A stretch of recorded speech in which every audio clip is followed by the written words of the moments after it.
Salam sejahtera bagi kita semua. Om Swastiastu, Namo Buddhaya, salam kebajikan. Yang terhormat Ibu Laksmi Wijayanti selaku PLT Deputi PSLB 3, yang kami hormati para narasumber dan juga peserta yang hadir secara luring maupun secara daring, dan juga seluruh hadirin yang berbahagia.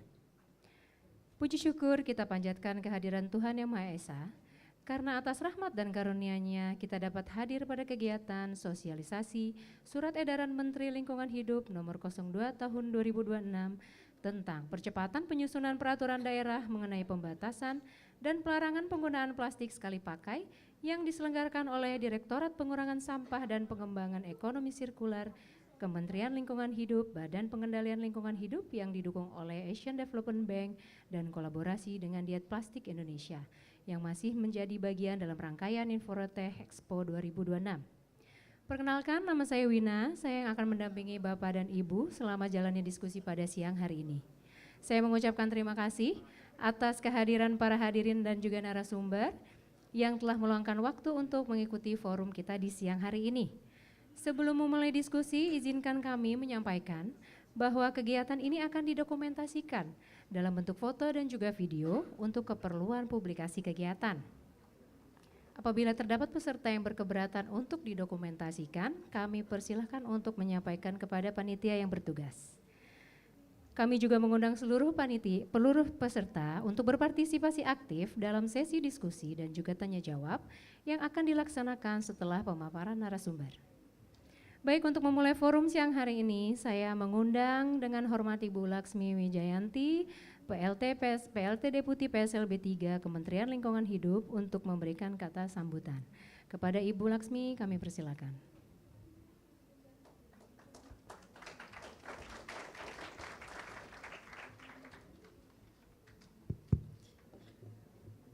Oke. Baik. Bismillahirrahmanirrahim. Assalamualaikum warahmatullahi wabarakatuh. Selamat siang, salam sejahtera bagi kita semua. Om Swastiastu, Namo Buddhaya, salam kebajikan. Bapak dan Ibu sekalian, adik-adik sekalian yang kami hormati, juga para kepala daerah, Bapak Bupati, Bapak Ibu Wali Kota, dan dari seluruh Indonesia yang mewakili, baik yang ikut secara offline maupun online. Kemudian juga kami ucapkan terima kasih kepada pimpinan instansi pemerintahan baik di tingkat pusat maupun daerah, dan juga mitra pembangunan yang sudah hadir di ruangan ini maupun secara online, serta seluruh hadirin yang bahagia. Pertama kali tidak terlupakan, marilah kita panjatkan puji syukur kehadirat Allah Subhanahu wa Ta'ala, karena dengan rahmatnya kita bisa hadir dalam kondisi yang tidak kekurangan suatu apapun. Bapak Ibu sekalian, pada hari ini teman-teman dari Direktorat Pengurangan Sampah dan Peningkatan Ekonomi Sirkular mengadakan seminar ataupun sosialisasi SE Menteri nomor 02 tahun 2026, di mana ini adalah terkait percepatan penyusunan peraturan kepala daerah mengenai pembatasan dan pelarangan penggunaan plastik sekali pakai. Jadi mungkin Bapak Ibu sekalian, adik-adik yang saya cintai, di mana persoalan sampah ini sekarang sudah menjadi masalah yang besar, dan juga ini merupakan masalah kita bersama. Dan pada saat ini bisa dibilang seluruh TPA di Indonesia atau tempat pembuangan akhir itu sudah penuh, sehingga langkah-langkah yang harus dilakukan oleh kita semua ini untuk mendukung TPA supaya tidak penuh, itu harus kita lakukan. Nah, Bapak Ibu sekalian, adik-adik tercinta, merespon hal tersebut, tentunya kita tidak bisa menutup mata ya Bapak Ibu, karena mungkin kalau kita semua mau sekolah ataupun mau ke kuliah aja mungkin perlu ngopi, perlu minum atau perlu makan. Nah, kalau beli roti yang dibungkus plastik gitu ya, berarti adik-adik sekalian, Bapak Ibu sudah juga menyumbangkan sampah plastik. Nah, inilah yang akan kita bersama-sama kita atur, dan nantinya dari pengaturan ini diharapkan dapat diterapkan gaya hidup terkait dengan plastik yang lebih baik lagi. Nah,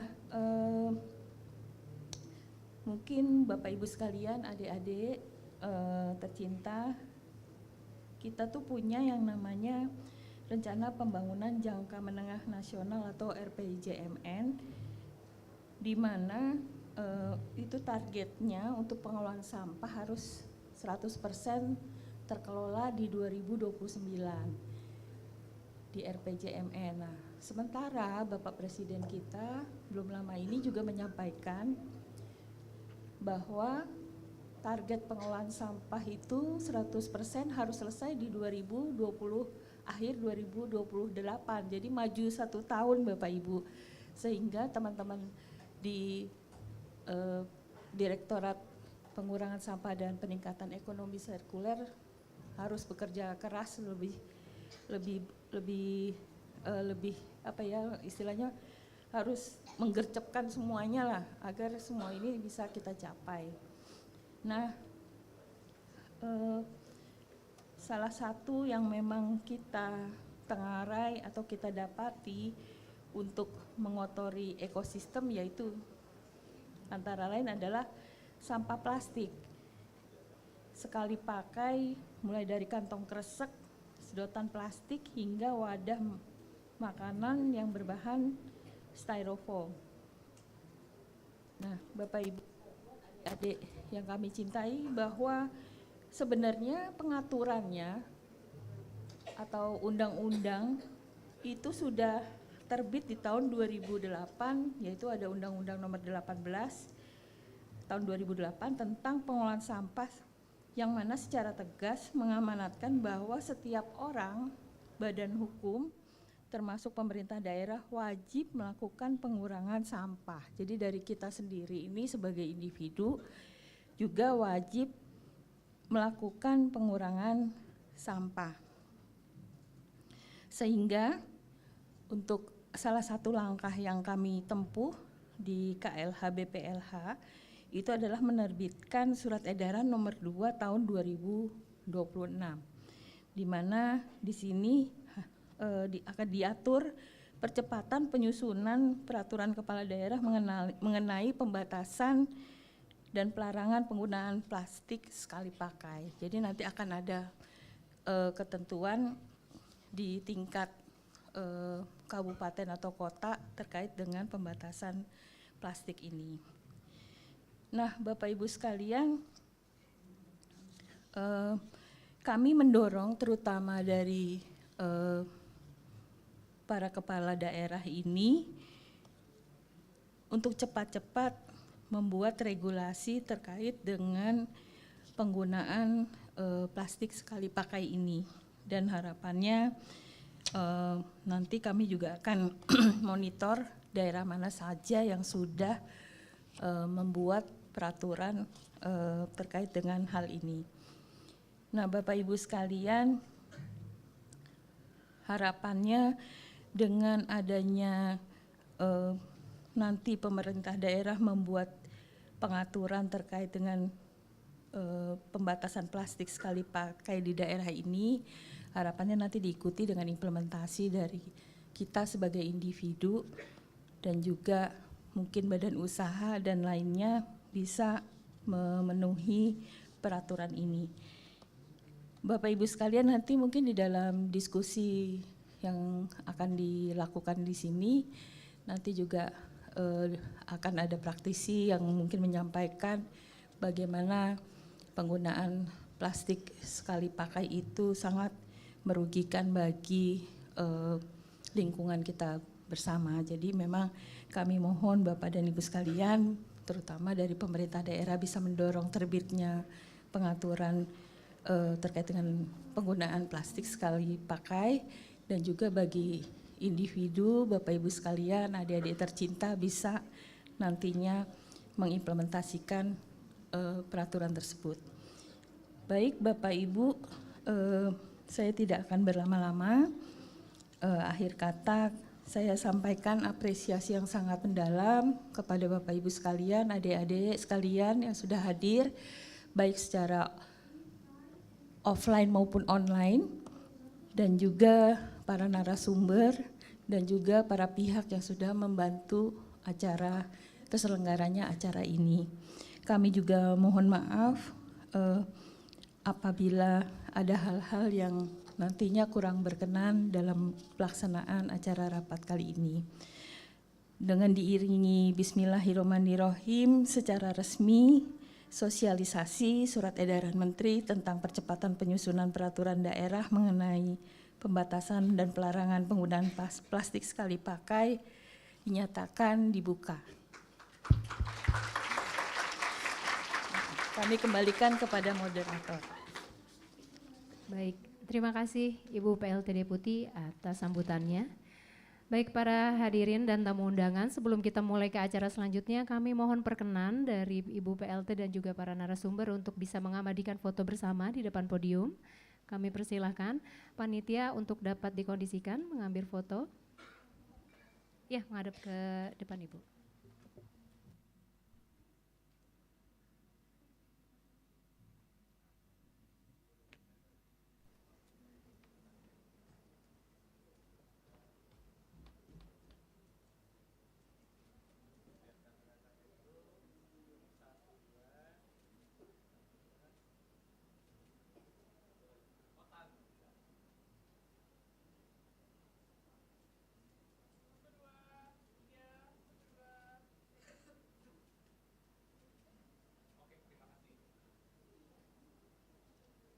Baik, terima kasih. Baik para hadirin dan juga tamu undangan, akhirnya kita sampailah pada sesi utama pada siang hari ini. Sebelumnya perkenankan saya untuk memperkenalkan para narasumber kita yang telah hadir bersama kita pada siang hari ini. Yang pertama ada Bapak Ujang Solihin Sidik selaku Kepala Pokja Takta Laksana Produsen dari Direktorat Pengurangan Sampah dan Pengembangan Ekonomi Sirkular, Deputi PSLB 3, KLH BPLH. Kemudian yang kedua adalah Mbak Tiza Mafira selaku Direktur Eksekutif Diet Plastik Indonesia. Selamat datang dan terima kasih kepada seluruh narasumber yang sudah hadir bersama kita siang hari ini. Baik, saya panggilkan untuk narasumber yang pertama, saya persilakan kepada Bapak Ujang Solihin Sidik untuk dapat maju ke podium dan juga Mbak Tiza untuk narasumber yang kedua. Kami persilahkan. Ya, terima kasih. Baik, untuk materi yang pertama ini Pak Uso akan memaparkan terkait kebijakan pengurangan sampah melalui pembatasan penggunaan plastik sekali pakai. Kemudian nanti akan dilanjutkan dengan materi dari Mbak Tiza terkait pembatasan, praktek penerapan pembatasan dan juga pelarangan penggunaan plastik sekali pakai. Kepada para narasumber kami persilahkan. Baik, terima kasih Ibu Wina, Ibu MC. Bismillahirrahmanirrahim. Assalamualaikum warahmatullahi wabarakatuh. Selamat siang Bapak Ibu, teman-teman, adik-adik, mahasiswa yang banyak hadir hari ini. Terima kasih sudah hadir di ruangan ini. Kita akan membicarakan soal plastik sekali pakai. Saya nggak tahu teman-teman mahasiswa sudah tahu belum apa itu plastik sekali pakai. Mudah-mudahan sudah pada tahu apa yang disebut dengan single use plastik ini atau plastik sekali pakai. Karena hari ini agendanya kita akan membicarakan itu. Baik, saya dari Direktorat Pengurangan Sampah dan Pengembangan Ekonomi Sirkular, Kementerian Lingkungan Hidup, Badan Pengendalian Lingkungan Hidup, akan menyampaikan terkait dengan surat edaran yang sudah diterbitkan di bulan Februari, tanggal 23 Februari 2026, yaitu surat edaran Menteri Lingkungan Hidup, Kepala Badan Pengendalian Lingkungan Hidup, terkait dengan ini, hari ini adalah surat edaran nomor 2 2026. Jadi tadi judulnya sudah ada, ini surat edaran itu ditujukan kepada para kepala daerah, gubernur, bupati, wali kota. Surat edaran isinya kurang lebih meminta para kepala daerah untuk melakukan percepatan penyusunan dan penerbitan peraturan kepala daerah terkait pembatasan dan pelarangan, dimungkinkan pelarangan penggunaan plastik sekali pakai. Jadi itu surat edarannya, isi surat edarannya teman-teman semua, Bapak Ibu sekalian, jadi kita akan fokus ke sana. Baik, sebelum ke sana saya ingin memberikan perspektif dulu, gambaran dulu soal urusan sampah itu seperti apa. Next slide. Ini adalah gambaran teman-teman, mungkin buat mahasiswa ini penting bahwa ini adalah namanya material flow. Material itu bahan ya, bahan. Ini khususnya bicara plastik. Material plastik flow-nya seperti apa. Ini ada jenisnya, ada LDPE, ada LLDP. Ini nggak usah dihafalin, tapi ini salah satu jenis plastik. Dari gambar ini saya ingin memberikan insight bahwa kalau lihat gambarnya, teman-teman adik-adik terutama kita lihat bahwa plastik yang diproduksi, yang dibuat dari bahan minyak bumi, yang dibuat kemudian kita konsumsi, kita pakai untuk keperluan macam-macam, keperluan misalnya tadi kemasan untuk wadah makanan, minuman, sedotan, gelas plastik, bungkus plastik, kantong plastik, dan seterusnya macam-macam jenis plastik. Dari sekian yang sudah kita konsumsi, kita lihat teman-teman, ada garis besar yang hitam ke bawah menukik. Dari data ini terlihat bahwa hampir seluruh plastik, jenis plastik yang ini yang kita konsumsi, kalau LDPE itu biasa digunakan untuk kantong plastik, bungkus plastik, dan sebagainya. Kalau kita konsumsi ternyata sebagian besar yang hitam itu, garis hitam itu akhirnya jadi persoalan karena jadi sampah buat lingkungan. Larinya ke lingkungan semua, mau ke tanah, ke air, ke laut, ke sungai dan seterusnya. Jadi apa yang kita konsumsi selama ini jenis plastik ini hampir sebagian besar jadi sampah. Lihat garis hitamnya, sangat besar sekali. Sementara kalau melihat garis yang hijau, yang kecil, itu adalah dari jenis plastik ini hanya sedikit sekali yang didaur ulang. Didaur ulang itu plastiknya dijadikan bahan baku lagi untuk membuat produk yang baru. Sangat sedikit dibandingkan yang tadi yang lari ke lingkungan. Ini untuk jenis yang ini. Next. Untuk jenis plastik PET. PET itu yang paling terkenal untuk botol minuman. Ini salah satu jenis plastik yang paling laku saat ini. Untuk industri daur ulang, PET ini. Silakan cari singkatannya, saya tidak akan kasih tahu singkatannya, tapi jenis PET ini adalah jenis plastik yang paling laku untuk didaur ulang. Terutama untuk botol air minum, botol macam-macam ya, itu digunakan. Kita lihat untuk plastik yang laku saja, yang nilainya paling laku saat ini untuk didaur ulang, kita lihat masih sedikit juga yang masuk industri daur ulang. Sebagian besarnya tetap yang hitam itu jadi persoalan, garis yang hitam. Jadi ini data yang sifatnya mungkin global, tapi data ini juga terjadi di kita di Indonesia. Karena hampir sebagian besar plastik yang kita gunakan untuk apapun, kemasan, untuk mainan, untuk otomotif, untuk yang lain-lain macam-macam, ini akhirnya terbuang ke lingkungan. Berikutnya, next. Nah kalau ini bukan plastik, kalau ini kertas, paper. Kita lihat teman-teman, kalau ngelihat paper atau kertas, kalau lihat grafiknya, ternyata justru sebaliknya berbeda dengan plastik. Kalau kertas atau paper itu yang didaur ulang tuh lebih banyak dibanding yang bocor ke lingkungan. Artinya sampai hari ini tingkat daur ulang kertas masih jauh lebih baik dibanding plastik.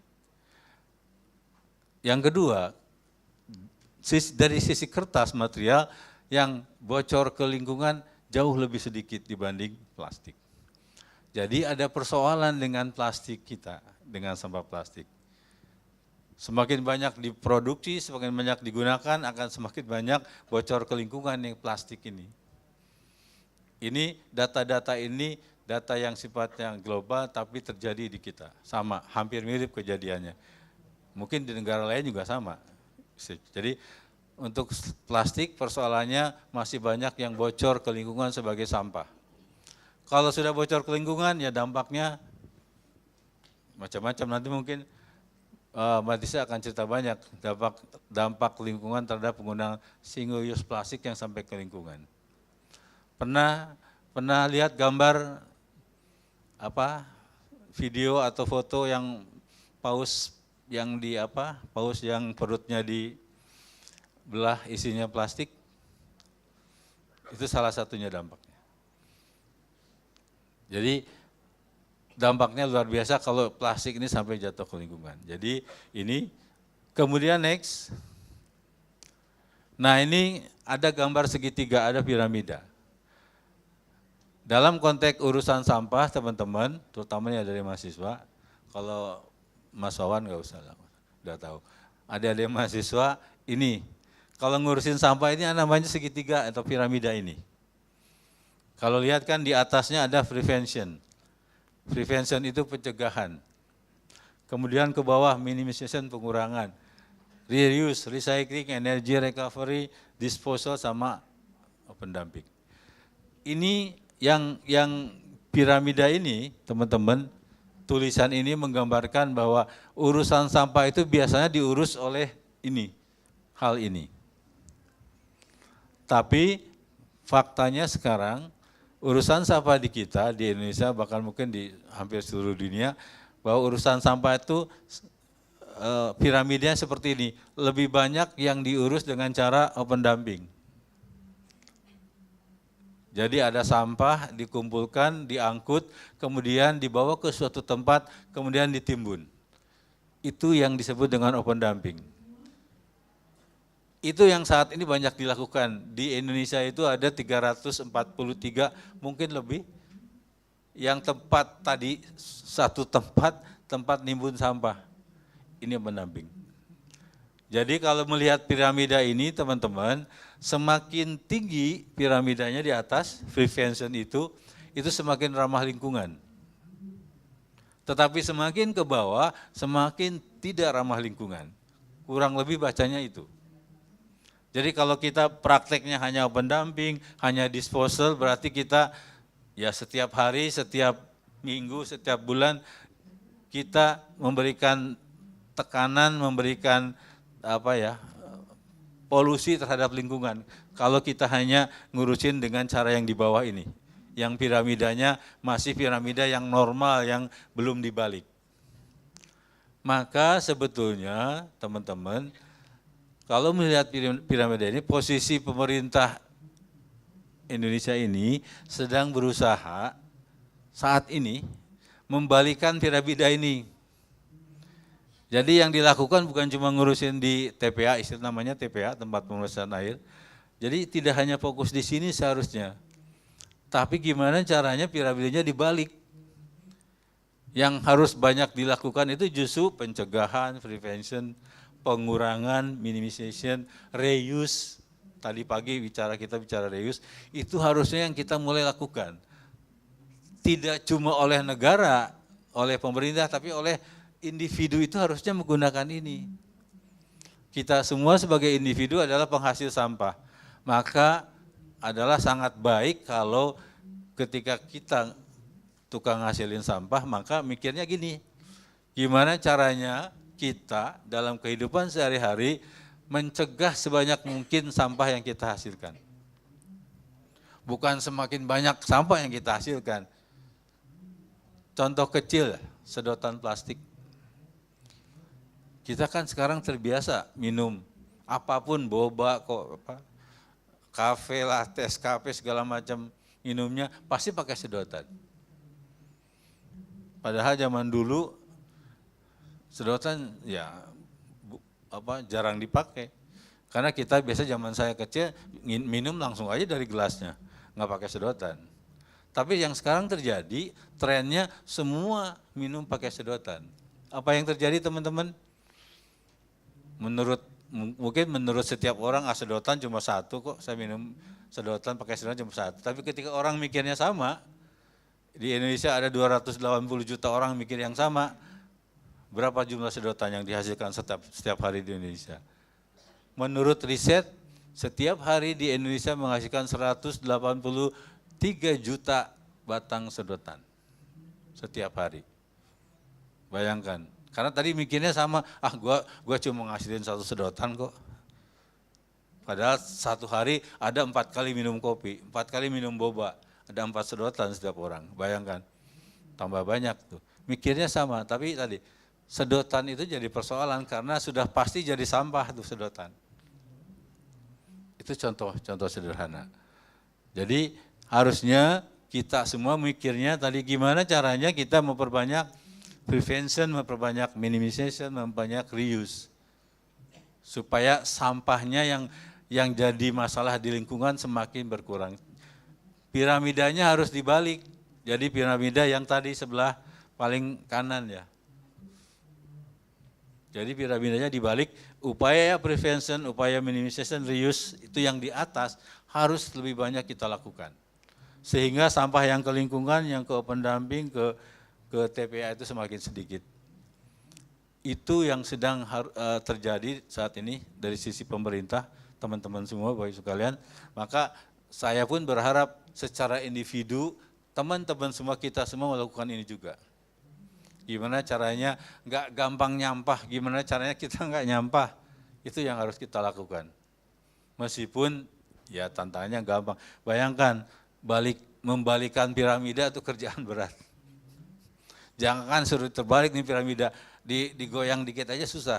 Itu yang terjadi sekarang. Boro-boro dibalik piramidanya, digoyang digeser-geser aja susah. Tapi ini harus kita lakukan teman-teman.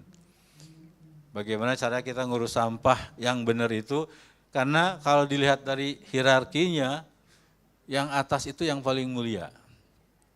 Prevention itu paling mulia dibanding cuma di open dumping. Mindset kita harus kita rubah teman-teman berdasarkan piramida ini.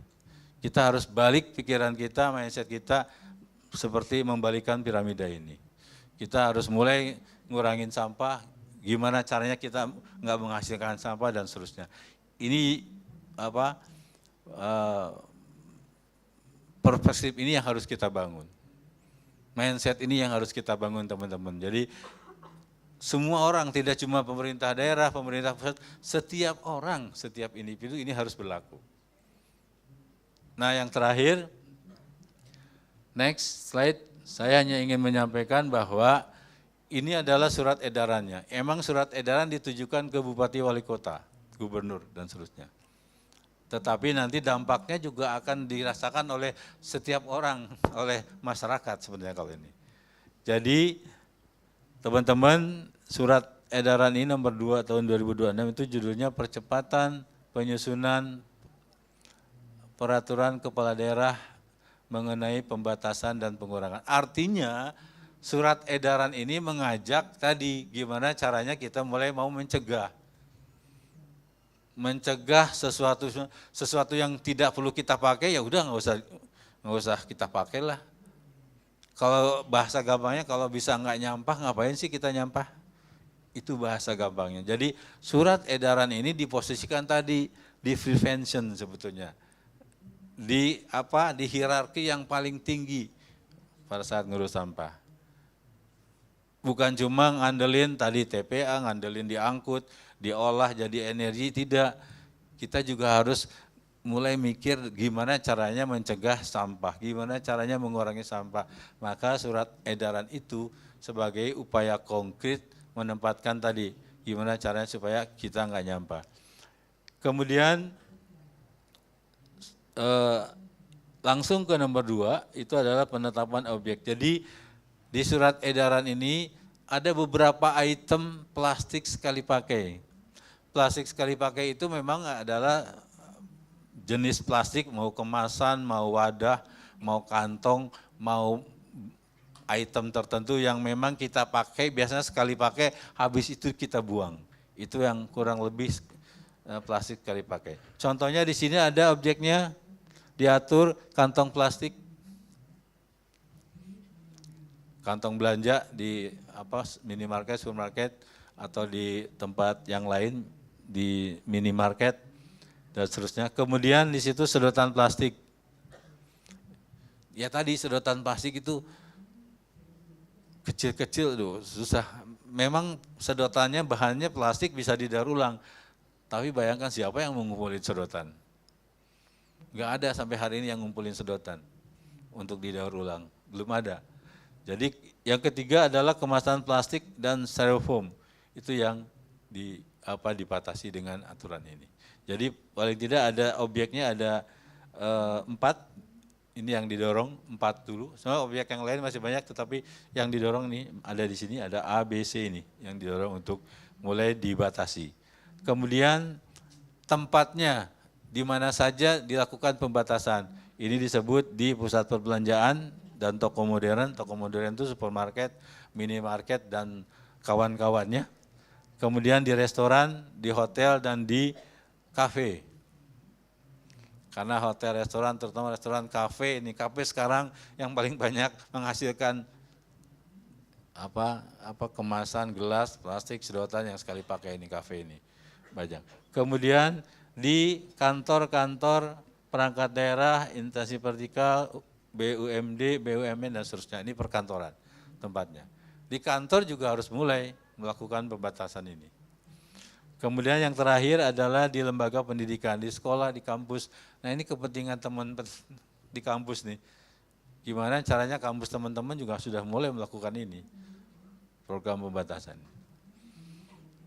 Kenapa bermasalah yang sekali pakai ini? Karena tadi di hampir semua kabupaten kota tidak siap dengan kapasitas untuk daur ulang, tidak siap dengan kapasitas untuk waste to energy.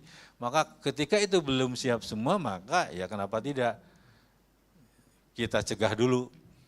Kalau ke depan 10 tahun, 20 tahun yang akan datang mereka siap, katakannya ada tempat pengolahan ini, ya kenapa tidak dipakai. Tapi selama kita tidak siap, maka upaya pencegahan harus kita lakukan. Dan seterusnya ada kewajiban penyediaan alternatif, ada pelaksanaan di lingkungan pemerintah, ada sosialisasi, ada masa transisi, ada monitoring, kalau perlu ada sanksinya dibuatkan, dan seterusnya. Ini isinya kurang lebih itu, teman-teman.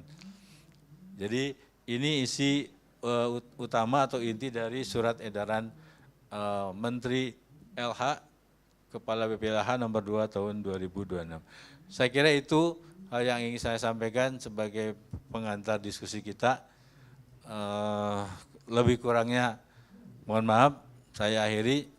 Billahi taufiq wal hidayah. Wassalamualaikum warahmatullahi wabarakatuh. Terima kasih. Baik, terima kasih kepada Pak Uso atas pemaparannya.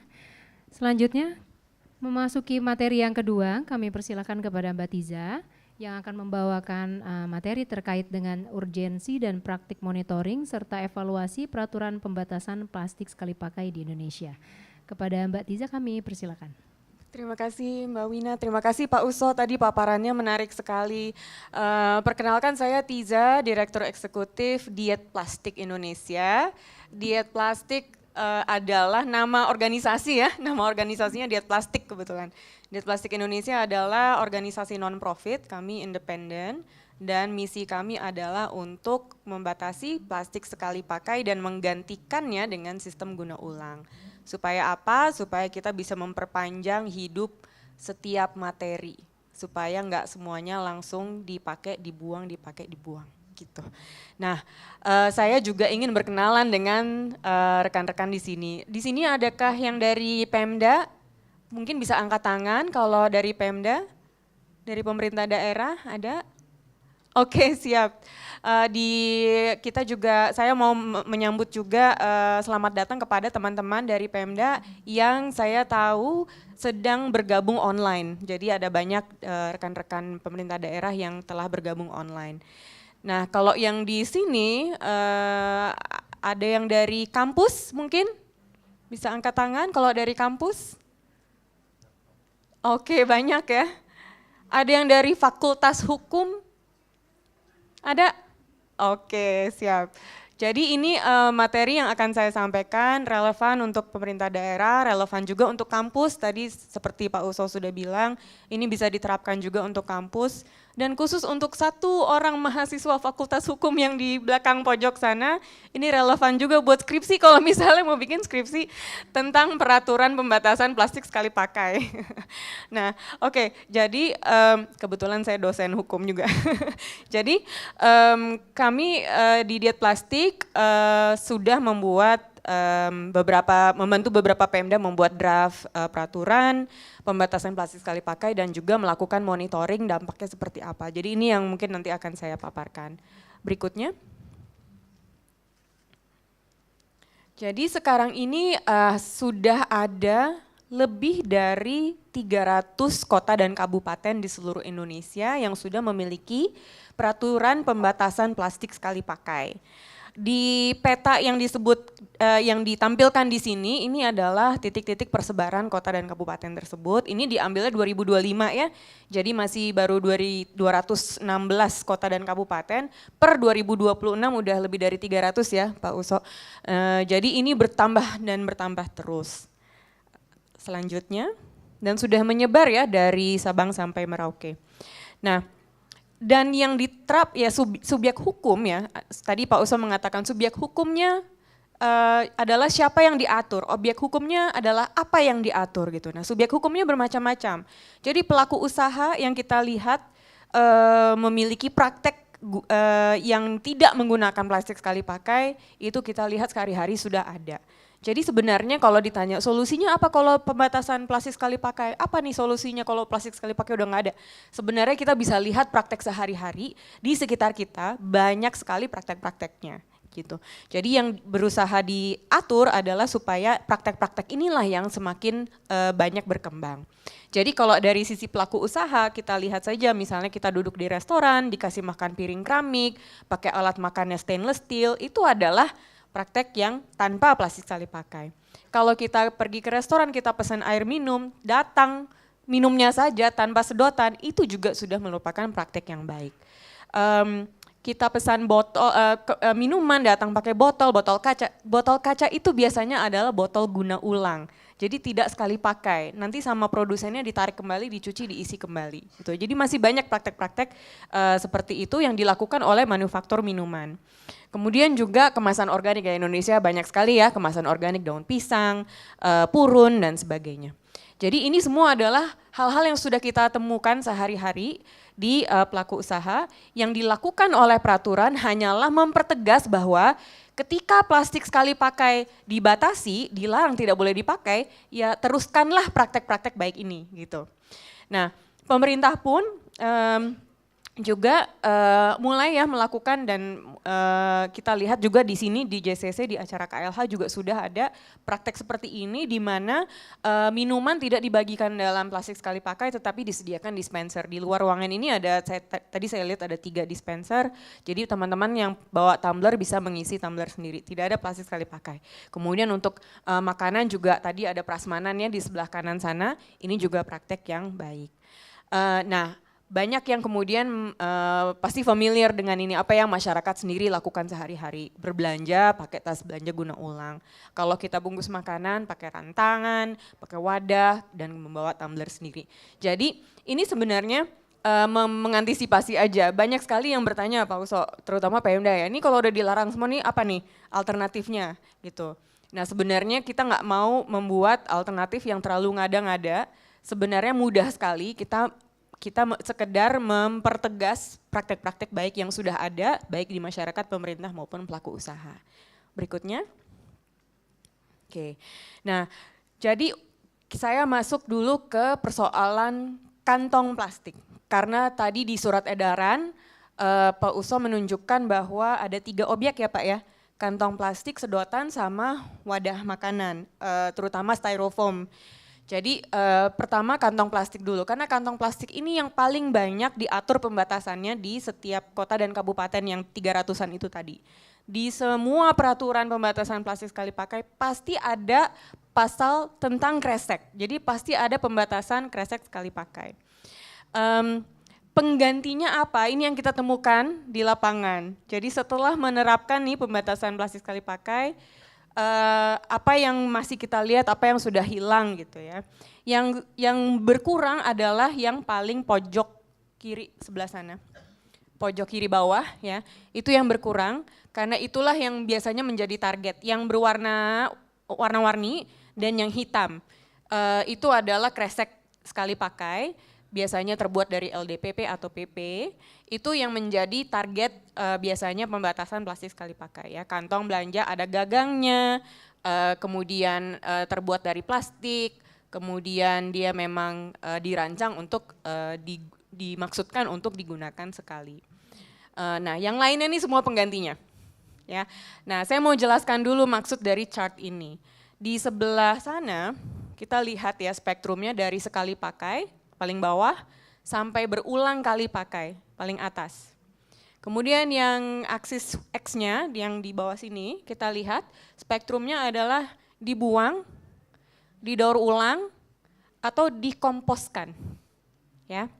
Jadi ini ada berbagai macam-macam istilah-istilah yang sering kita ketemui di peraturan. Peraturan itu suka mengatakan yang sekali pakai diganti menjadi yang bisa digunakan ulang, bisa didaur ulang, dan mudah terurai oleh proses alam. Jadi saya sebutkan tiga-tiga di sini. Bisa dipakai, ya guna ulang tuh berulang kali pakai ya. Guna ulang, daur ulang, sama dikomposkan untuk menggantikan yang sekali pakai. Oke. Nah, tapi ternyata ketiga solusi ini tidak sama hierarkinya. Maksudnya kastanya atau dampak positif lingkungannya tidak sama. Gitu. Ada yang misalnya kita lihat di atas ya, kiri pojok atas. Itu tas spunbound, itu bisa dipakai berulang kali. Bisa dan harus dipakai berulang kali. Karena apa? Karena dia nggak bisa didaur ulang. Jadi kalau sudah punya kantong spunbound, jangan terima yang baru lagi. Jangan beli yang baru lagi, itu bisa dipakai berulang-ulang. Bawa dari rumah pakai berulang kali. Gitu. By the way di bawah di booth di atas, di booth Asosiasi Guna Ulang Indonesia di atas ada drop box untuk tas guna ulang. Kalau misalnya teman-teman ada yang kelebihan di rumah bisa ditaruh di situ, akan kita bagikan ke pasar-pasar supaya bisa digunakan ulang kembali. Ya. Kemudian yang di tengah-tengah itu berulang kali pakai dan bisa didaur ulang. Ini misalnya adalah tas belanja terbuat dari polyester, tas belanja terbuat dari katun, 100% katun, itu bisa didaur ulang menjadi katun lagi. Kemudian kardus itu juga bisa didaur ulang, bahkan cukup oke harganya kalau kita jual ke bank sampah. Itu juga sering ya kita temukan dipakai oleh supermarket sekarang. Kalau misalnya ada customer yang tidak bawa tas belanja, mereka kadang-kadang suka menawarkan kardus. Ya. Kemudian sebelah sini, sebelah kanan, paling atas adalah yang bisa guna ulang dan dikomposkan. Jadi yang tas-tas terbuat dari jerami, purun, goni, biasanya yang kearifan lokal kita zaman dulu sampai sekarang masih bisa dipakai. Dan itu adalah yang menurut saya kastanya paling tinggi karena letaknya di sini. Udah bisa guna ulang, dikomposkan, semuanya ramah lingkungan. Kemudian yang paling bawah ini saya sering sekali dapat pertanyaan bagaimana kalau yang bio-bio. Oke, sebentar ya saya ngomong dulu yang bio-bio.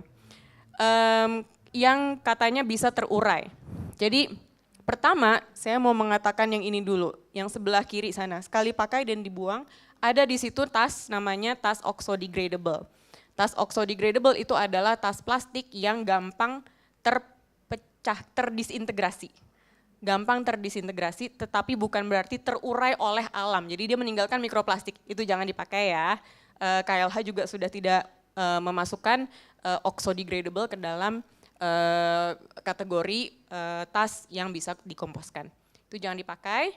Nah ada juga yang seperti ini, nggak tahu ini di Indonesia apa atau bukan ya. Ini adalah certified compostable, jadi dia terbuat dari bahan bio dan dia bisa dikomposkan di rumah kalau yang ini ya, I am home compostable. Artinya dia mengklaim mudah terurai. Jadi teman-teman akan menemukan saja ya, pasti akan saja menemukan bahwa oh ada tas terbuat dari ini nih, dari bahan apalah gitu, jagung, singkong dan sebagainya, katanya bisa dikomposkan. Nah harus tersertifikasi ya, dan harus yakin banget bahwa itu bisa terurai menjadi unsur hara kembali gitu. Karena banyak juga yang seperti yang sebelah sana itu yang nggak bisa. Oke.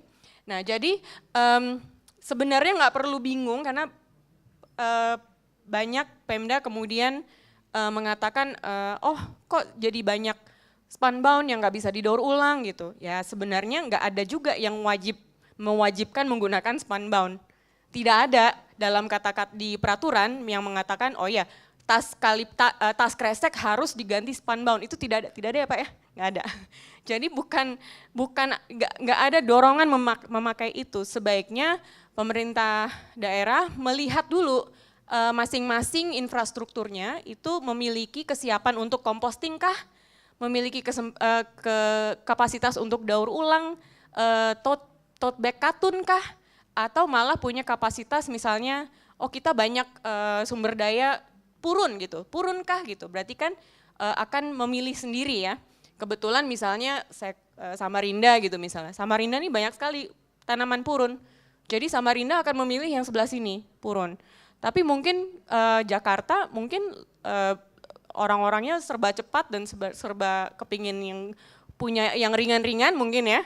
Jadi mungkin akan banyak yang polyester bag atau yang lupa bawa dan dikasih kardus gitu. Jadi dipilih saja, tapi kalau bisa memilihnya yang paling pojok atas. Karena ini yang menurut kami dari sisi dampak lingkungan paling bagus. Oke. Berikutnya, karena nggak cuma kantong saja yang diatur, ada juga yang mengatur styrofoam. Styrofoam ini juga memang berbahaya, BPOM bahkan juga udah bilang ya styrofoam itu kalau menyentuh makanan, apalagi makanan panas, itu berbahaya karena mengeluarkan kimia-kimia yang berbahaya. Jadi bagi yang suka masih beli bubur pakai styrofoam gitu, aduh jangan deh, di stop deh gitu.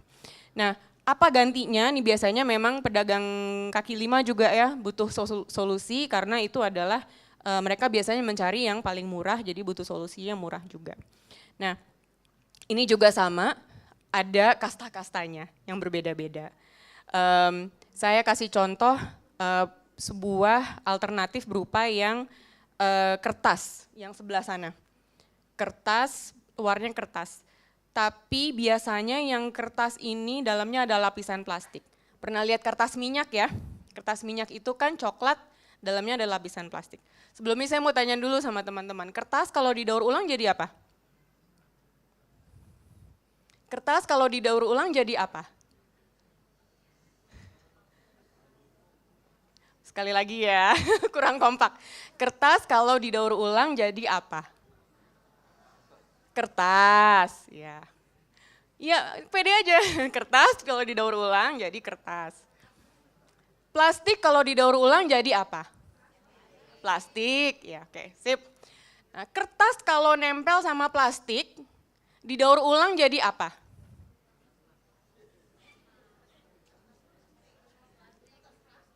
Kertas plastik, makhluk apa itu Bu? Kertas kalau nempel sama plastik didaur ulang jadi apa? Nggak jadi apa-apa ya teman-teman, karena kertas itu bisa nggak jadi plastik? Nggak bisa, plastik itu bisa nggak jadi kertas? Nggak bisa, makanya kalau yang tercampur-tercampur dan yang nempel, misalnya kertas minyak, misalnya juga sachet. Sachet itu bahkan ya kalau plastiknya beda, luar dalam, luarnya jenis plastik ini, dalamnya jenis plastik itu juga nggak bisa didaur ulang karena jenis plastiknya berbeda gitu. Jadi inilah yang harus diperhatikan, kalau dia lapisannya banyak dan nempel, itu nggak bisa didaur ulang. Tentu saja ada aja ya kemasan yang misalnya kertas-kertas doang gitu. Misalnya buat snack, kering, kertas-kertas doang, itu mungkin masih bisa didaur ulang. Kayak kardus itu bisa didaur ulang. Nah, plastik ada beberapa yang bisa didaur ulang, misalnya bening-bening mika tebel, thin wall, itu masih bisa didaur ulang. Jadi menurut saya daripada yang kertas minyak, kalau mau beralih ke thin wall deh, misalnya nyari harga murah gitu ya. Terus ada juga yang compostable, makin ke sini sebelah sini itu compostable. Ada yang kayak ya daun pisang, kemarin lagi viral banget daun pisang, gara-gara plastik mahal, gara-gara krisis di Selat Hormuz. Jadi orang-orang pada di IG itu viral banget, jualan kosmetik pakai daun pisang gitu. Jualan skincare dibungkusnya pakai daun pisang gitu. Jadi ini adalah kearifan lokal, the OG, the original kearifan lokal. Masih bagus dan masih bisa dipakai. Dan tentunya kasta yang lebih tinggi lagi adalah guna ulang. Kenapa? Karena ini bisa digunakan berulang kali sampai 100 kali, 200 kali mungkin ya kalau rantangan begini, dan itu berumur panjang. Kalau MBG aja bisa, sorry mahasiswa kemarin baru demo, saya respect sekali kalau mahasiswa kemarin baru demo. Ada satu yang bagus dari MBG yaitu tray-nya guna ulang. Nah itu adalah sesuatu yang patut diapresiasi. Oke, itu aja. Nah oke, berikutnya. Nggak usah panjang-panjang soal itu. Nah oke, jadi kita masuk ke riset yang sudah dilakukan dari Diet Plastik soal pembelajaran implementasi peraturan pembatasan PSP di berbagai daerah. Kebetulan kita riset di 101 daerah gitu, jadi pas banget angkanya. Lanjut. Dari 101 daerah kita lihat Pak Uso nggak seragam pengaturannya. Subjek hukum yang diatur beragam ya, ada yang 1 sampai 4 subjek hukum, ada yang mengatur lebih dari 17 gitu. Jadi ada yang mengatur, paling banyak mengatur toko modern. Hampir semua peraturan itu mengatur toko modern, kemudian yang kedua adalah pelaku usaha, usaha makanan dan minuman, sama produsen, distributor, sama penyedia plastik. Ada beberapa yang mengatur juga pemerintah, jadi internal pemerintahnya juga diatur supaya kalau meeting-meeting pemerintah tidak menggunakan plastik sekali pakai. Ada juga yang mengatur yang lain, misalnya pasar rakyat, akomodasi dan sebagainya. Jadi cukup beragam lah skopnya. Berikutnya.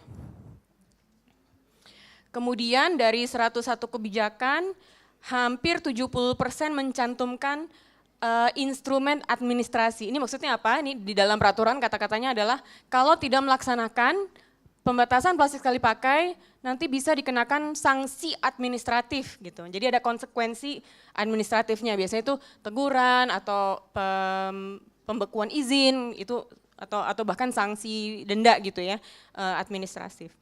Sedangkan ada beberapa tapi hanya sedikit, 23% yang mencantumkan instrumen ekonomi. Instrumen ekonomi ini maksudnya insentif. Jadi misalnya kalau ada yang sudah melakukan dengan baik pembatasan plastik sekali pakai bisa mendapatkan insentif berupa apa gitu misalnya. Penghargaan kah atau potongan pajak dan sebagainya. Jadi kelihatan bahwa pemerintah daerah kebanyakan mengaturnya lebih suka tegas memberikan sanksi, belum banyak yang memberikan insentif. Berikutnya. Nah, kemudian selain kita melihat 101 dokumen, kita juga melakukan survei langsung ke 30 pemerintah daerah. Jadi dari 30 pemerintah daerah yang kita sudah lakukan survei, sebanyak 64% belum melakukan secara eksplisit ya, belum mencantumkan secara eksplisit harus melakukan monitoring dan evaluasi. Jadi diatur tapi belum ada mekanisme monitoring dan evaluasi peraturan itu gitu. Nah, bagi yang ada itu biasanya adalah pengawasan langsung, ini yang biru-biru ya, jadi dari 30 kota kabupaten yang kita riset survei langsung, kebanyakan itu mengatakan oh ya kita sudah punya pengawasan langsung, ada yang monefnya berupa ya kita nunggu aja pelaporan dari pelaku usaha, ada yang berupa ya kita melakukan sosialisasi aja, itu 3, nah tapi cukup banyak yang mengatakan kita tidak melakukan monef. Lanjut. Nah, dari 30 daerah juga 53% mengatakan sudah memiliki tim khusus pelaksana monef, tapi ada 20% yang belum punya tim khusus. Jadi siapa juga yang mau monef kalau nggak ada tim khususnya gitu kan, harus ada ditunjuk dan sebagainya, kalau nggak tidak memiliki kapasitas atau mandat untuk melakukan monef.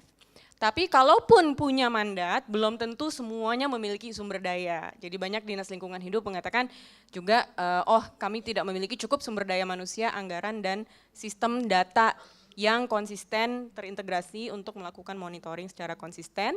Jadi ini mungkin yang bisa menjadi beberapa pelajaran untuk perbaikan ke depan. Berikutnya.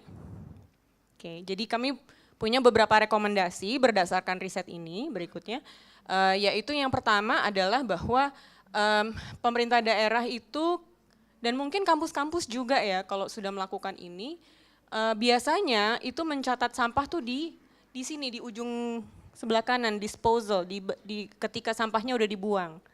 Jadi sampahnya udah dibuang, dilihat tuh kalau Pemda itu ngukurnya di tempat pembuangan akhir. Biasanya ketika truknya masuk dilihat tuh isinya apa aja, baru dicatat komposisi sampahnya. Itu ada metodenya lah, ada metode standar nasional Indonesia untuk mengevaluasi komposisi sampah ya yang sudah terbuang. Tapi untuk pembatasan plastik sekali pakai kami merekomendasikan ada pencatatan juga di bagian konsumsi dan ada pencatatan di bagian distribusi. Jadi bisa tanya ke konsumennya gitu ya, apakah masih menggunakan plastik, apakah sudah beralih ke yang lain. Dan juga bisa tanya ke distributor atau retailernya, masih menggunakan plastik atau tidak, berkurang atau tidak setelah adanya pembatasan plastik sekali pakai yang sudah dikeluarkan oleh pemerintah. Jadi itu yang memberikan data yang lebih lengkap.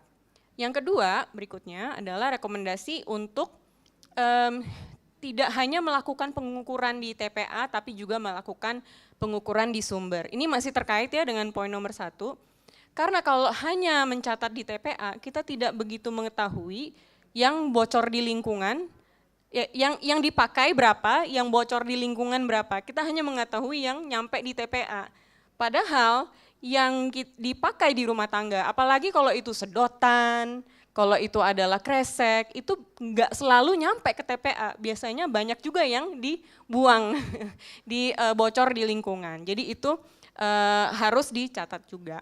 Yang ketiga,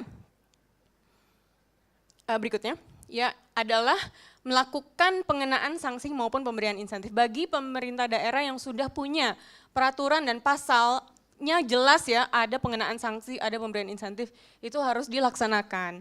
Karena banyak Pemda yang punya tapi tidak melaksanakan. Akhirnya tidak ada efek jera, akhirnya si pelaku usaha merasa tidak ada yang ngawasi, udahlah kita nggak usah, kita cuekin aja peraturannya gitu. Nah kalau seperti itu nanti lama-lama kendur gitu. Jadi kalau memang ada jelas ditulis di peraturan, ada administrasi, ada insentif, lakukanlah supaya menunjukkan keseriusan dan supaya menunjukkan bahwa kalian tuh diawasi loh sama pemerintah. Oke. Terakhir, nomor 4 adalah membangun sistem guna ulang, yaitu sistem di mana barang yang sudah dipakai itu bisa dikembalikan dan dipakai lagi. Jadi misalnya saja nih tas ya, tadi saya sudah sebut tas guna ulang itu kalau misalnya banyak, setiap kali belanja kita beli lagi, setiap kali belanja kita beli lagi, itu namanya tas guna ulang diperlakukan seperti sekali pakai, jadi jangan seperti itu. Harus ada sistem di mana tas-tas itu bisa dipergunakan lagi. Kalau memang sudah kepenuhan di rumah, ada beberapa Pemda yang menyediakan drop box ya. Misalnya Jakarta nih, DKI Jakarta menyediakan drop box di pasar tradisional yang di mana kalau ibu-ibu punya tas belanja banyak di rumah yang tidak terpakai bisa ditaruh di situ supaya pengunjung yang datang ke pasar yang lupa bawa tas itu bisa langsung pakai aja gratis dari situ. Gitu. Di Bali juga ada Dropbox itu dan di booth kita di atas juga ada Dropbox itu. Oke, itu terakhir dari saya. Terima kasih banyak. Kalau ada pertanyaan mungkin kita bisa berdiskusi lebih lanjut. Terima kasih. Baik, terima kasih atas pemaparannya yang luar biasa Pak Uso dan juga Mbak Tiza. Baik, para hadirin dan tamu undangan. Selanjutnya kita akan melanjutkan pada sesi tanya jawab. Sesi tanya jawab ini terdiri dari online dan juga offline. Mungkin sekarang kita dahulukan dulu untuk yang offline. Jika ada pertanyaan dari yang ada di ruangan silakan mengangkat tangan, kemudian sebutkan nama dan juga asalnya dari mana. Silakan kami buka untuk kesempatan pertama, mungkin ada 3 pertanyaan dulu. Atau ada pertanyaan online dari panitia mungkin bisa disampaikan ke saya untuk dibacakan. Baik, nanti kalau nggak ada tidak ada yang bertanya, ntar kita balik nanya aja kayaknya ya Pak ya. Bapak kasih pertanyaan, nanti siapa yang bisa jawab nanti kita kasih hadiah menarik. Bagaimana? Oh ada yang nanya, silakan. Bisa dibantu panitia?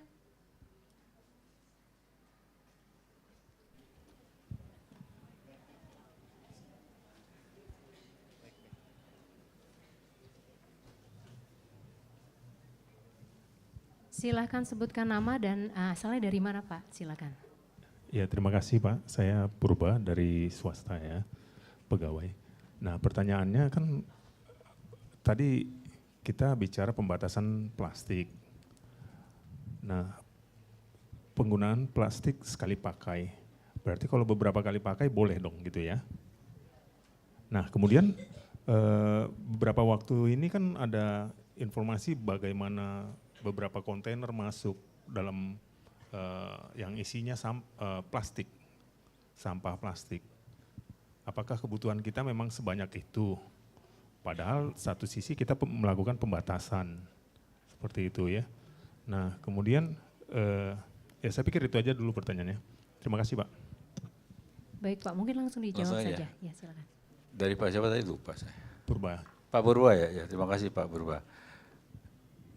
Ya, jadi ada istilah kenapa disebut plastik sekali pakai. Sebetulnya padanannya atau ininya tuh plastik yang guna ulang, Pak Purba. Jadi seperti tadi saya sampaikan contohnya sedotan, kantong belanja plastik itu kan memang didesain, dirancang sejak awal hanya untuk sekali pakai. Setelah itu jadi sampah. Alhamdulillah kalau itu bisa didaur ulang, dipilah, dipisah, didaur ulang, alhamdulillah. Tapi kalau tadi ada banyak sekali kita menghadapi plastik sekali pakai yang tadi sampai saat ini belum bisa masuk jalur daur ulang. Contohnya tadi Mbak Tisa bilang saset Pak, saset itu kan saset sampo, sambal, saus, itu kan apalagi kecil-kecil Pak. Itu memang cuma sekali pakai kan nggak bisa dipakai lagi udah. Dan ini pasti sudah jadi sampah kalau kita sudah keluarkan isinya, konsumsinya pasti jadi sampah. Itu yang disebut sekali pakai. Dan ini salah satu jenis plastik kemasan yang nggak bisa juga didaur ulang Pak. Jadi itu yang akan jadi sampah yang kita hasilkan.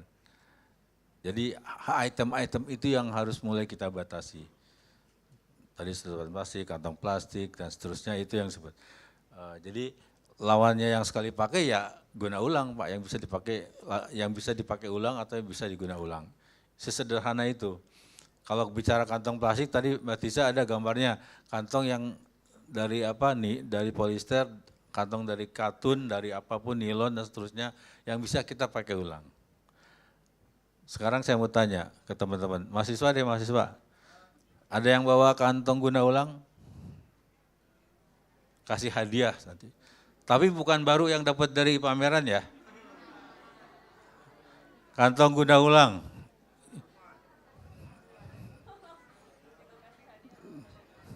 Ibu, coba tolong teman-teman dicek, teman-teman ini kantong guna ulang bukan?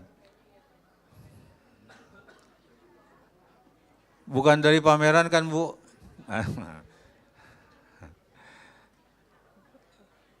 Dicatat ya.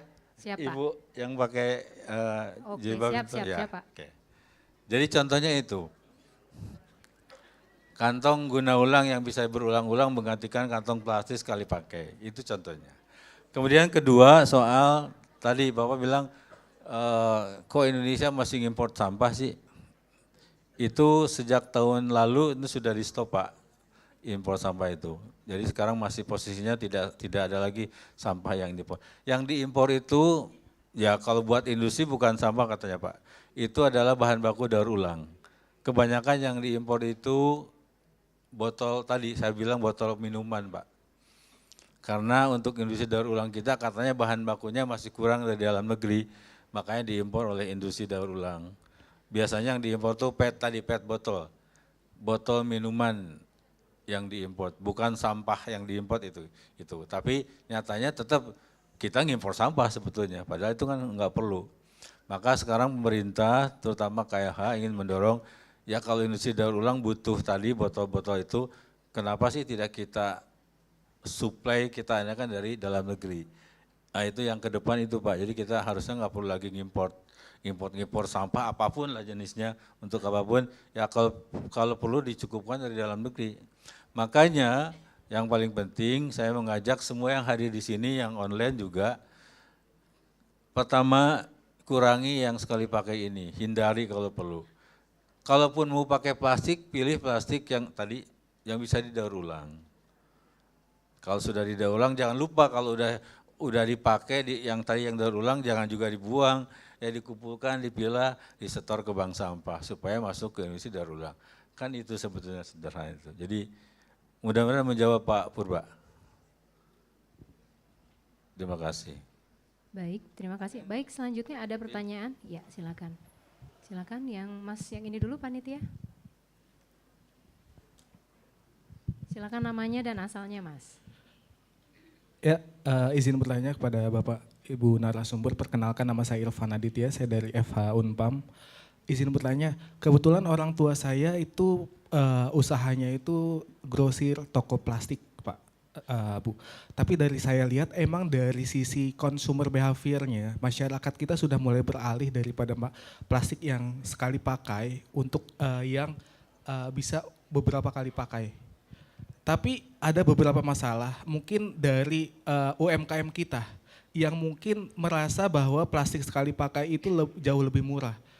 Misalkan seperti yang Ibu tadi sampaikan, tukang bubur masih menggunakan banyak styrofoam. Ada beberapa pelanggan kita yang sudah beralih menggunakan tin wall, tapi emang saat ini emang harga tin wall itu lebih tinggi daripada styrofoam. Dan beberapa catering sudah banyak yang menggunakan tin wall daripada penggunaan plastik sekali pakai. Namun untuk pertanyaannya itu bagaimana untuk bisa memberikan dampak lebih bagi UMKM kita untuk bisa beralih kepada plastik yang bisa berkali-kali dipakai sehingga penggunaan plastik itu sampah dari limbah plastik itu jauh lebih berkurang. Dan yang paling banyak itu kalau misalkan di pasar itu seperti penggunaan plastik untuk bumbu giling itu banyak banget tuh. Karena menurut saya seperti yang saya lihat itu bumbu giling itu kan karena dia bumbunya dicampur-campur, kalau misalkan pakai bahan yang lain jadinya mungkin pakai produk yang lain agak kurang bagaimana gitu. Mungkin sih itu aja sih Bu. Terima kasih. Wabillahi taufiq wal hidayah. Wassalamualaikum warahmatullahi wabarakatuh.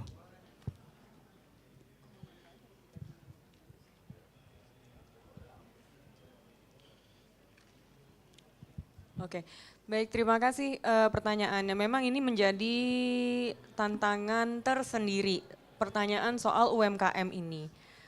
Begitu pula dengan pasar tradisional. Jadi pasar UMKM itu ada beberapa Pemda yang mengatur, kebanyakan tidak mengatur. Persis karena takut sekali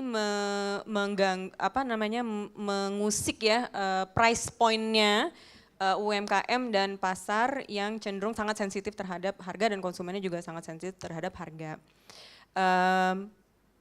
Jadi yang kita dorong adalah pertama bahwa mereka dikasih waktu lebih banyak untuk transisi. Jadi pasar dan UMKM itu diberikan ekstra perhatian lah, dikasih transisi lebih panjang, dikasih bimbingan dan penyuluhan, kalau bisa bahkan insentif ya supaya bisa beralih ke kemasan yang lain. Pastinya akan lebih mahal daripada styrofoam karena styrofoam itu buruk sekali kualitasnya, jadi pasti lebih murah yang buruk kualitasnya. Kalau mau beralih ke yang kualitasnya lebih baik seperti thin wall itu pasti akan lebih mahal, bahkan daun pisang pun itu kayaknya lebih mahal deh daripada styrofoam gitu ya. Meskipun ya kalau maksudnya meskipun ada di mana-mana, meskipun pohon pisang bisa tumbuh di mana-mana, tapi kalau kita beli satu bundel itu saya rasa karena bukan karena mahal, bukan karena barangnya mahal, tapi karena styrofoamnya kemurahan menurut saya ya. Nah, tapi memang jadinya harus ada transisi. Tapi saya mau memberi satu cerita di pasar karena Diet Plastik pernah memberikan penyuluhan ke pasar tradisional. Di beberapa pasar tradisional ada 6 kota lah di seluruh Indonesia di mana kita melaksanakan program pasar bebas plastik. Jadi programnya itu adalah pedagang silakan kita menyuluh pedagang dan kita menyuluh konsumennya si pasar untuk membawa wadah sendiri. Jadi untuk menjawab pertanyaan soal bumbu-bumbu itu tadi ya, bumbu-bumbu itu kalau di pasar konsumen bisa membawa wadah sendiri untuk bumbu. Karena bumbunya kan dijualnya grosir kan, curah lah maksudnya. Bumbunya dijual curah, jadi kan tinggal di berapa gram gitu masukin aja ke wadah yang dibawa sama konsumen. Begitu pula dengan tas. Begitu pula dengan makanan, bawa aja wadah sendiri. Jadi ada program bawa wadah sendiri. Begitu mereka pada bawa wadah sendiri, pedagangnya bukan saja tidak mengeluarkan biaya, tapi jadi untung karena tadinya biaya yang dikeluarkan untuk beli-beli kresek dan styrofoam itu jadi berkurang. Jadi ada kios pedagang yang bahkan bilang, aduh makasih banget ya karena sejak ada program pembatasan kresek, saya jadi nggak perlu beli kresek lagi untuk saya kasih ke konsumen. Dan saya jadi berhemat 600.000 sebulan. Dan itu lumayan banget buat dia.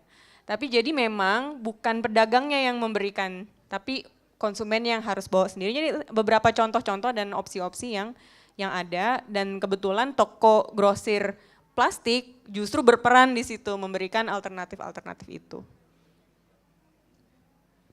Ya, tambahan dikit. Jadi 2 hari yang lalu pagi-pagi saya beli bubur ayam. Bubur ayam didorong mangkal dia. Biasanya langganan terakhir sudah lama tidak makan bubur di situ, tapi terakhir 2 hari yang lalu saya makan di situ sama istri. Ada perubahan menarik. Dulu dia selalu menyediakan air mineral dalam kemasan gelas. Biasanya dia siapkan, konsumen harus beli. Tapi sejak harga plastik naik gara-gara perang, dia rubah. Dia tidak lagi menyediakan itu, dia menyediakan minuman di dispenser dan menyediakan gelas pakai ulang dia cuci. Artinya si tukang bubur ini sangat mindsetnya sudah berubah. Dengan dorongan tadi harga mahal seterusnya, ternyata bisa merubah tukang bubur yang akan naik haji. Merubah mindset itu tadi, oh dia harus berubah cara dia berbisnis. Dia tidak lagi menyediakan yang, buat dia pengeluarannya banyak harus menyediakan ini.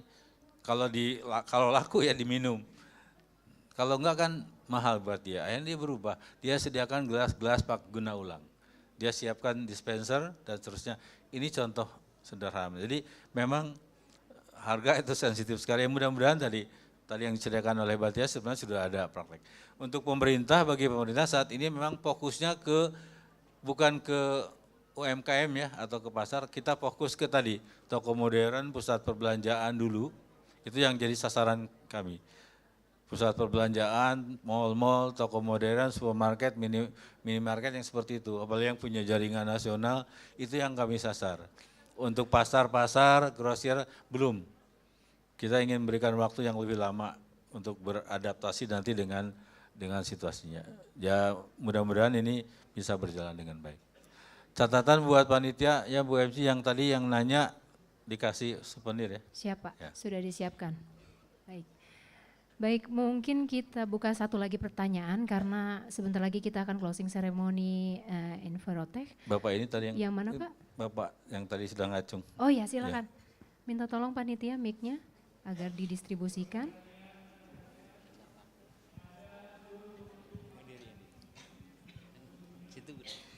Baik Bapak silakan pertanyaannya, namanya dan asalnya. Baik, makasih Bu, makasih narasumber Pak Oso dan Bu Tisa.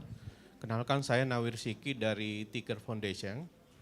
Konsen kami Bu, Pak Oso, kami mengkonsolidasikan teman-teman sebagai ekosistem fasilitator di lingkungan komunitas bank sampah di beberapa daerah. Yang kedua kami juga concern sebenarnya dalam konteks yang lebih global kaitan dengan ESG. Nah saya pertama ke Bu Tisa menarik kaitannya dengan lembaga Ibu di plastik tapi paparannya lebih ke soal regulasi Bu ya. Yang sudah didorong di beberapa daerah atau paling tidak di riset gitu. Nah mungkin bisa di-share juga Bu dengan ada satu treatment regulasi untuk merubah perilaku ini atau behavior change di komunitas di masyarakat maupun di institusi itu kondisi before dan afternya ini gimana Bu? Ada impactnya gimana gitu dalam konteks ya tidak hanya plastik tapi cerita tadi soal sampah secara apa yang dinarasikan oleh Pak Oso itu terjadi enggak satu perubahan. Nah yang kedua juga jadi challenging di regulasi lokal itu kan Bu kalau tidak di level peraturan kepala daerah perbuk namanya gitu ya atau perda itu soal tadi disebut juga penegakannya sanksi Karena ini kan satu regulasi di level lokal arahnya penegakan ke Satpol PP biasanya gitu, bukan ke APH gitu. Nah bisa dicerita nggak Bu, gimana dinamikanya itu? Atau success story ada nggak yang sudah ditemukan di dalam riset Ibu itu? Mungkin dua aspek itu. Nah mungkin Pak Oso ini Pak, kami di Jakarta ini lembaga kami menjadi agregator untuk konteks bagaimana berkontribusi dalam kaitan membangun satu perubahan perubahan perilaku di masyarakat untuk soal lingkungan hidup ini. Nah, satu diskusi kami mendorong adanya suatu apresiasi kepada penggerak-penggerak lingkungan ini. Tidak hanya soal Kalpataru 2 hari yang lalu, tapi mereka diapresiasi sebagai satu profesi yang memang itu menjadi passion mereka, Pak. Kami sebut dalam konteks pekerja hijau. Nah, ini related nggak untuk konteks kebutuhan atau kita sebut demand side ke depannya dalam konteks dunia kerja. Karena kita bicara soal lingkungan hanya diposisikan masyarakat pada posisi partisipatif gitu atau relawan. Tidak ada konteks bahwa mereka memang passionnya untuk mendorong perubahan di level masyarakat itu dalam konteks yang lebih apresiatif bernilai ekonomi gitu bagi personalnya. Kira-kira 3 hal itu, Bu Lisa 2 hal, Pak Oso 1 hal gitu. Terima kasih Pak. Bu. Ya, baik, terima kasih pertanyaannya. Memang kami ada beberapa daerah di mana kami melakukan monitoring dan evaluasi bersama dengan Pemda tersebut sampai ke angka dampak pengurangan plastik yang tercapai. Jadi misalnya saja di Jakarta itu setelah Jakarta 1 tahun menerapkan pembatasan plastik sekali pakai, kami melakukan riset dan menemukan bahwa tingkat kepatuhan di DKI Jakarta itu lebih dari 80% untuk toko modern. Jadi berkurang drastis sampah kresek yang dihasilkan dari kresek di toko modern. Kemudian di pasar tradisional angkanya lebih kecil karena kebanyakan belum rata, belum semuanya melakukan ketaatan hukum terhadap si Pergubnya DKI Jakarta, meskipun Jakarta juga mengatur pasar tradisional. Ya. Kami juga melakukan riset yang sama di Bali dan juga menemukan kira-kira hal yang sama lah, bahwa tingkat kepatuhan di toko modern lebih tinggi daripada di pasar tradisional. Kalau Bali unik kasusnya karena Bali juga mengatur sedotan dan styrofoam. Jadi antara sedotan dan styrofoam itu kresek dan sedotan lumayan berkurang, styrofoam nggak terlalu gitu. Jadi ini beberapa temuan yang menarik pada saat itu. Risetnya ada di website kami Pak, kalau mau dicek lebih lanjut angka-angka spesifiknya ada di websitenya Diet Plastik Indonesia. Selain pengurangan kresek yang digunakan, kami juga sebenarnya kan kami sering berkegiatan ini ya, juga bersih-bersih pantai dan sebagainya. Kami juga menemukan bahwa kresek itu berkurang kalau kita lagi bersih-bersih pantai, biasanya banyak kresek di Jakarta Utara, Pulau Seribu, belakangan berkurang tuh jumlah kresek yang kami temukan. Sachet masih banyak banget, sedotan masih banyak, kresek berkurang. Jadi itu menunjukkan juga bahwa tingkat kebocoran ke lingkungan ya dari sisi produk kresek itu berkurang. Yang terakhir yang mau saya katakan, karena tadi Bapak bertanya dampak lebih luas juga, adalah behavioral change. Menurut saya ini yang paling penting, karena behavioral change itu bisa terjadi, bisa loh terjadi dan didorong di skala yang sangat besar ketika ada kebijakan yang juga digaungkan dengan kencang. Jadi semua orang sekarang, dulu tuh enggak, tapi semua orang sekarang biasanya kalau belanja ke supermarket pasti bawa tas belanja sendiri. Ke supermarket, orang yang sama kalau pergi ke pasar tradisional belum tentu bawa tas belanja sendiri. Karena apa? Karena mereka bukan soal kesadaran diri sih, maksudnya kalau sadar lingkungan pasti konsisten ya. Sadar lingkungan pasti konsisten. Tapi karena mereka tahu ada eksternal faktor di sini. Kalau supermarket tidak akan ngasih saya plastik, kalau pasar masih ngasih saya plastik, itu aja tuh di psikologinya langsung berbeda. langsung ketika ke supermarket, oh ya jangan lupa bawa gitu. Nah itulah yang namanya kebijakan berhasil mendorong perubahan sikap. Dan itu menurut saya long lasting. Sampai sekarang pun itu terbangun perilaku seperti itu. Ya, terima kasih. Ya, menambahkan sebelum menjawab dari pertanyaan sebetulnya ya kami selama ini melakukan upaya perubahan perilaku kan dua cara. Yang pertama tentu edukasi, kampanye dan seterusnya ini pasti butuh waktu. Di cara yang lain sebetulnya tadi penegakan hukum, Bapak sudah singgung bahwa penegakan hukum itu menjadi penting. Aturan apapun yang dibuat tanpa ada enforcement gak jalan Pak. Ini yang terjadi di Banjarmasin, kota pertama yang punya kebijakan ini ketika enforcementnya jalan, enforcement itu tidak harus selalu dengan Satpol PP atau dengan ini. Bahkan di Banjarmasin itu yang mengawasi itu adalah teman-teman LSM malah di lapangannya. Dan itu berhasil, Banjarmasin merubah orang Banjarmasin yang biasanya bahwa kalau belanja harus minta kantong plastik, berubah, itu bisa merubah satu warga kota Banjarmasin saya kira. Kemudian soal apresiasi tentunya ya saat ini memang di KLA kebijakannya untuk apresiasi perseorangan itu lewat Kalpataru. Tidak ada apresiasi yang lain selain Kalpataru. Tapi untuk kelompok komunitas bank sampah kita punya penghargaan bank sampah Pak, tingkat nasional. Ini sudah kalau tidak salah ketiga kali kami memberikan penghargaan untuk bank sampah ya. Untuk komunitas lain belum memang. Pekerja tadi, Bapak masuk pekerja hijau belum ada, tapi mungkin ini bisa jadi.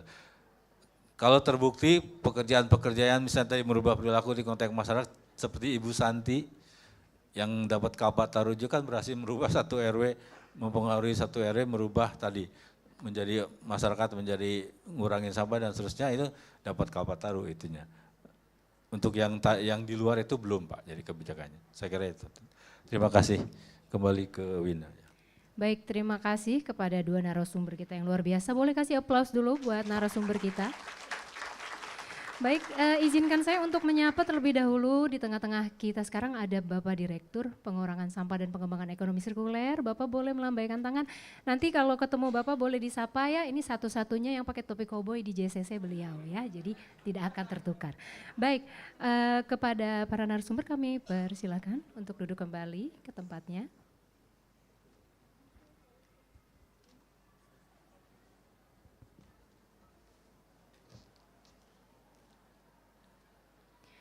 Baik, luar biasa sekali, banyak sekali ya wawasan yang bisa kita dapat dari diskusi pada siang hari ini. Semoga Bapak, Ibu dan para hadirin yang hadir pada hari ini khususnya dari pemerintah kota dan kabupaten mendapatkan pemahaman mengenai pedoman yang lebih operasional dalam menetapkan regulasi daerah terkait pembatasan dan juga pelarangan penggunaan plastik sekali pakai.